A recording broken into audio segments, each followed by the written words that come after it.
County ma Migori na achiel kuom counties apago chiko e piny Kenya madhiro sire weche mag keyo pi kod keto ler kowuok kuom bengi mar piny mangima chenro ma dhi muonyo omenda maromo bilion 55. Mana ka jafwambo mar County ma Migori George Juma lero, chenro ni ibiro tieki tok higni 6.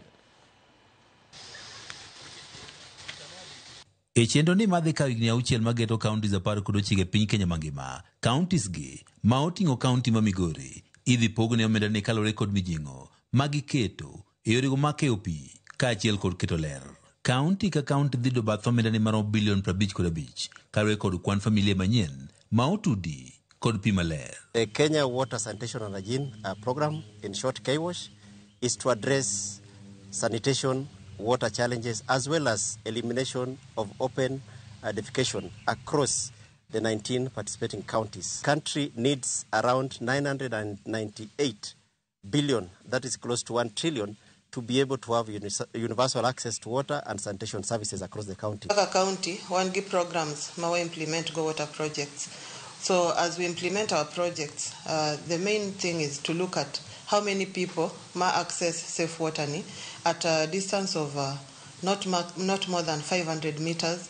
Matende ni onego increase connections to onego increase water kiosks gi water points makoro ji nyalo access go pi e yo mayot. Kuom familia achiel manyien motudi kod pi maler kata manyalo yudo pi maler ondamo mok ng'eny ne mita 500. County ka county dhi omenda maromo $40 men gana 5 omenda mar Kenya. For every household ma access safe water, a program ni onego omiwa $40. Koro pesa gi ka wa translate into Kenya shillings gin pesa ma nyalo konyowa mondo wamed implement more water projects e county.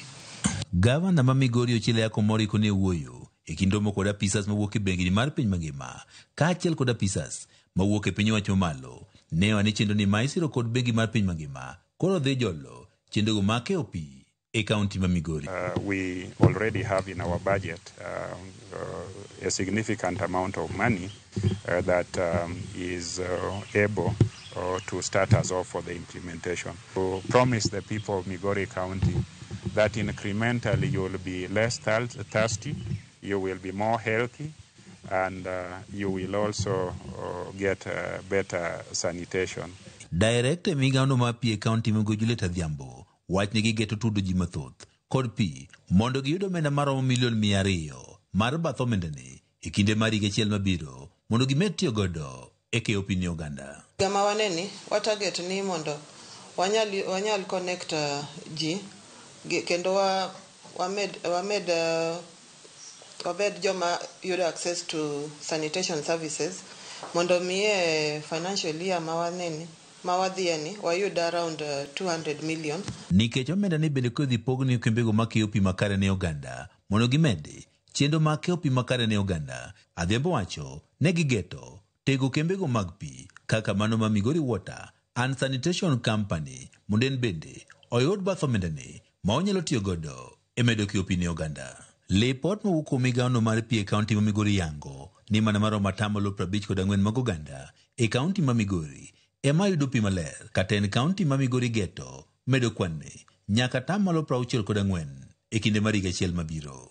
Joma nyalo access safe water gina 54%. To watiyo matek mondo mi higa ma waneni wachore gi another 10% so that more people can benefit from having access to safe water. Wangeni pi en ngima kendo sama safe water is available we reduce kata disease burden in county ka. George Juma, Ramogi TV, Migori.